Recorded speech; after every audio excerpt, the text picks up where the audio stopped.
Now meet 57-year-old Jimmy Walter, who spent nearly $2 million on an advertising blitz to convince people here in New York and elsewhere that 9/11 was a self-inflicted wound. Jimmy, welcome. Why are you doing this? I'm a patriot trying to defend this country from the real terrorists who have damaged and changed our country.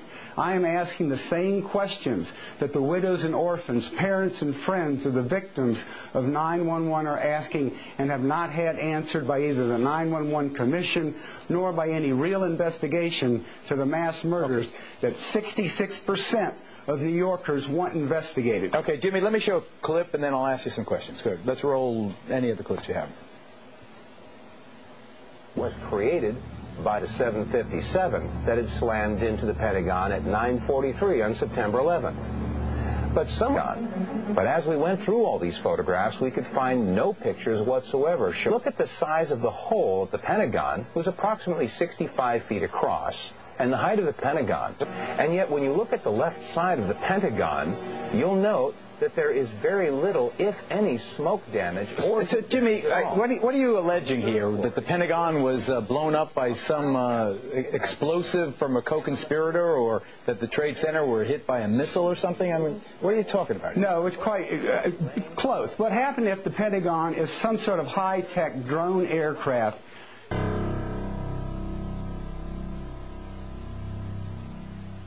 As we went through all these photographs, we could find no pictures whatsoever showing a tail, a nose, a fuselage, wings, engine, wheels, luggage, seats, nothing.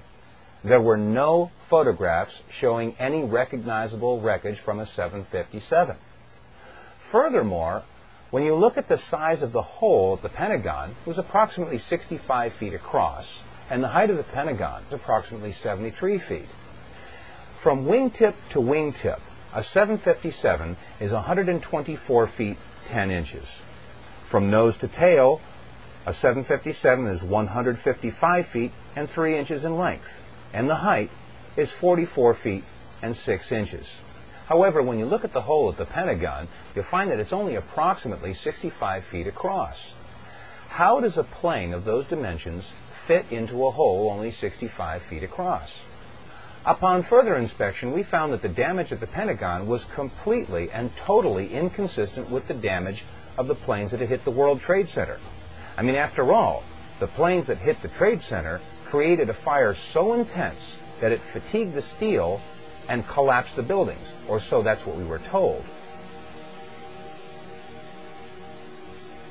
And yet, when you look at the left side of the Pentagon, you'll note that there is very little, if any, smoke damage or heat damage at all.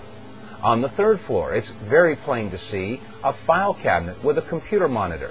Neither of them are damaged. On the second floor, you can see a wooden desk. It hasn't burned. And on the first floor, a very curious sight indeed, a wooden stool with a book that is laying and open. The pages aren't even singed. Now, to the left of that area where the facing has broken off, we can clearly see that the Pentagon has not yet collapsed.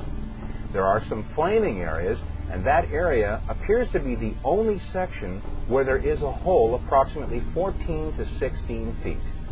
Question: how does a 757 fit into a 16-foot hole and leave no wreckage on the front of the building? Another interesting question that is raised is in the photographs of the collapsed area of the Pentagon.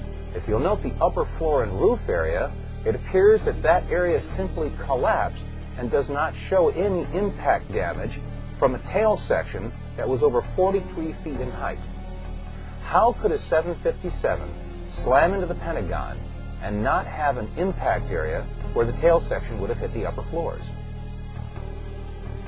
Shortly after these questions were raised and the topic was open for discussion on our radio show, The Power Hour, these 5 frames were released from a security camera at the Pentagon.